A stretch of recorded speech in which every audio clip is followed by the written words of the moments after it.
یاد رکھیے پسندیدہ عورت اور بہترین عورت وہ ہے جس کے اندر تین چیزیں ہوں،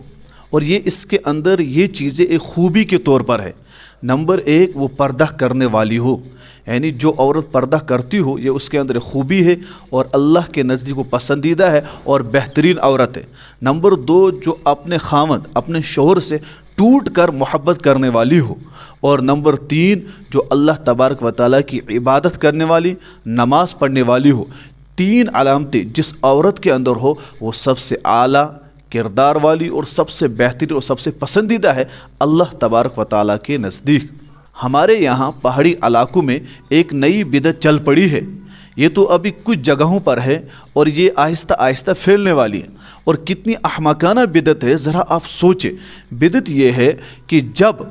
ہمارے گھروں میں ہماری بیٹی یا ہماری بہن ودا ہو رہی ہے اور وہ جا رہی ہے گھر سے شادی کے موقع پر، اس وقت جب اس کو ڈولی پہ اٹھاتے ہیں یا اس کو لے جا رہے ہوں، اس وقت باضابطہ اس کو ایک جگہ روکتے ہیں، پھر اس کے اوپر سے ایک بیڈ کو اٹھاتے ہیں، ایک بندہ یہاں سے پھینکتا ہے دوسری طرف پکڑتا ہے، پھر کہتے ہیں اب لے جاؤ اسے، اب یہ تمام مصیبتوں اور پریشانیوں سے آزاد ہوگی۔ اب ذرا سوچئے،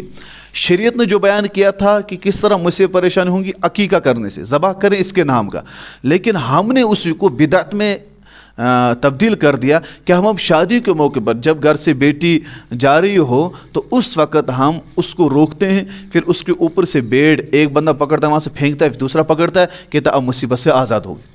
اب یہ بدعتیں چل رہی ہیں، اب یہ بدعتیں آہستہ آہستہ پھر آگے بڑھتی رہے گی۔ دیکھو ہماری ذمہ داری ہے کہ ہمیں ان بدعتوں کے بارے میں بتانا پڑتا ہے، اور ہماری ذمہ داری کہ لوگوں کو آگاہ کریں کہ دیکھو شریعت کیا ہے اور شریعت کیا نہیں ہے۔ ہم کوشش کرتے ہیں کہ ایک ہی بندہ دو ہی بندہ آہستہ آہستہ یہ چیز ختم ہو۔ اگر ہم نہ بتائیں اور چھوڑ ہی دیں اپنے حال پر، یہ بڑھتی رہے گی، پھر دین کی جو اصل شکل ہے وہ نہیں رہے گی، اور کل قیامت کے دن تو اللہ پوچھیں گے۔ اللہ تبارک و تعالیٰ کے رسول صلی اللہ علیہ وسلم فرمایا بلغوا عنی ولو آیا، ایک آیت معلوم ہے، ایک بات معلوم ہے، پہنچا دو۔ ہمارا کام ہے پہنچانا، ان بدعات رسومات اور خرافات سے دور رہے۔